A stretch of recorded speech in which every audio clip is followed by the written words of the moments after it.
If you are considering using a GLP-1 or you have been using a GLP-1, here are some surprisingly common experiences that I don't think people talk about enough.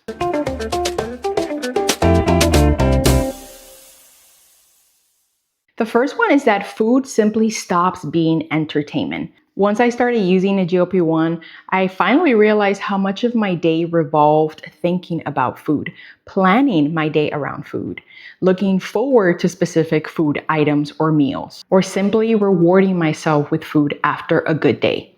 But since being on a GLP-1 for the last 16 months, I cannot tell you the amounts of times during celebrations, holidays, or simply a weekend event that my husband finds himself so frustrated with me because I can't even come up with a restaurant to go eat at anymore because food just simply does not take the same space in my mind anymore. Number 2, shopping habits have changed. Since being on the GLP-1, I have spent a lot less money on drive-thrus, on eating out, on takeouts, on coffee runs, or simply on impulse purchases because the truth is the dopamine hit is just not the same anymore. Number 3 is you might feel a little bit bored.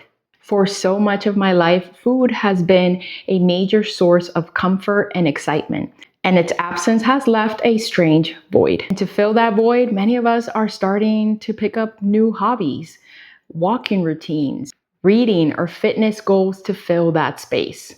Number 4, weight loss can feel emotionally weird. You may hit milestones that you've only dreamed about, and then all of a sudden think, why don't I feel as different as I expected? The mental transformation often lags behind the physical one. Number 5, this one has been so true for me. People notice later than you think. You might lose 30, 40, 50 pounds before people start commenting. And while it's true that some may have noticed and haven't shared anything because conversations around weight can be very sensitive, it's still really good to hear that commentary. I sure was expecting it a lot earlier than people noticed it.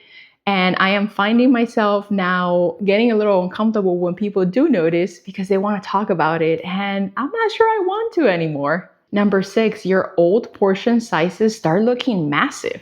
Servings that once felt normal now feel huge. There are a lot of leftovers and a lot of food going to waste. Number 7, you become extremely protective of feeling good. Once the food noise quieted and I had a lot less distractions around food, I realized how valuable that peace was, and I want to maintain that quiet. So losing access to a medication or figuring out affordability and accessibility is something many of us fear. Number 8, you finally start to see obesity differently. Many of us realize it wasn't our fault. We weren't just lazy, it was our biology working against us. This can feel both validating and incredibly emotional. Number 9, some of your favorite foods just don't taste the same anymore. And it's not that they taste bad, but they just lose their magic. I've heard this often shared about coffee. I hope coffee never leaves me because I cannot imagine functioning without it. Number 10, and I deeply connect with this one, you might grieve your old coping mechanism. This is rarely discussed, but for me, food was my constant friend. It was my stress reliever. It was there when I was celebrating a good time, when I needed to be distracted of something going on in my life. It was a reward at the end of the day. Now I have to learn new ways to handle those emotions. Number 11, I think I really struggle with this one, is that the compliments can feel awkward. People may start asking, what are you doing? How much more are you planning to lose? They might also tell you, please don't lose any more weight. Are you worried about all the loose skin that you're going to have? Even when meant kindly, it can feel incredibly uncomfortable. Number 12, your closet truly does become a problem. I've spent years wanting smaller clothes. Then one day, nothing fits.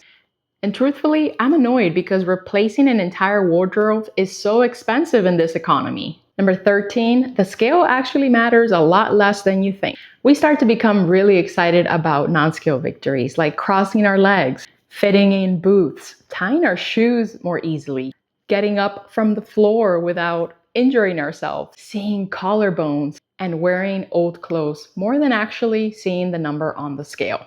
14, you may feel smaller before you believe it. Your body changes faster than your self-image. You'll walk sideways through spaces you don't need to anymore. You'll grab larger sizes automatically. You'll still see the old version of yourself in mirrors for a while. Number 15, and probably the biggest surprise, is simply feeling normal. Many long-term users of GLP-1s have shared that the most shocking thing about their experience hasn't been the weight loss. It was finally feeling what they felt was a normal relationship with food. And that's really hard to explain unless you've experienced it. It's not just about eating less. It's about the constant mental negotiations around food finally becoming quiet. I hope you found this video helpful. If so, would you consider hitting the like? If you have not subscribed yet, also join us so you can continue to follow my weight loss transformation. Leave me a comment. Tell me, what is something nobody warned you about before you started using your GLP-1? Until next time, friends, let's keep losing the weight. Bye.